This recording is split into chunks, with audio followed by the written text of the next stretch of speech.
Kasama ko po ngayon ang isa sa mga officers ng Pinoy Canada BC, si Mr. Alan Fernandez. Hi, Alan. Magandang hapon po, magandang hapon po. Maraming salamat po sa pagdating. Yes. Para saan itong event na ito ngayon, Alan?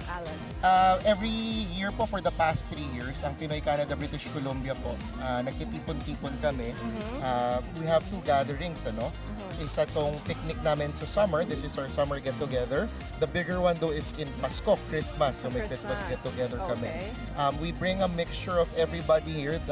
Ang goal namin is to introduce everybody to everybody else. So meron kaming mga healthcare workers.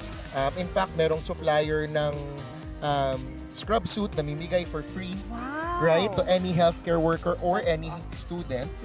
Meron din naman kaming mga realtor, may mga mortgage broker na dumadating, meron din kaming mga people from Rotary Club nag-offer ng mentorship. So we pretty much just connect the various Filipino subgroups, within one diaspora, we have maraming subgroups. So we connect each other to each other. Oh, napakagaling naman ng organization nyo. So, itong event na ito, taon-taon nyo ba ito ginagawa? For the past 3 years po, opo. And then we're getting, kasi tinatry din namin syempre i-control kasi this is privately funded and funded by sponsors. So tinatry din namin i-control yung attendance. So hindi namin sinusubukang maging pinakamalaki. Pero sinusubukan namin may makukuha silang pag-alis mo yung bago ka nakilala. Parang networking para mas marami kang nakikilala mga kapwa mo Pilipino. So sa mga gustong mag-join sa inyong organization, paano sila sumali? Find us on Facebook. We are Pinoy Canada of British Columbia. #Pinoy Canada British Columbia. We are volunteer driven. We're not member funded, we're volunteer funded. We find our own funding. So wala kaming walang fees, no nothing.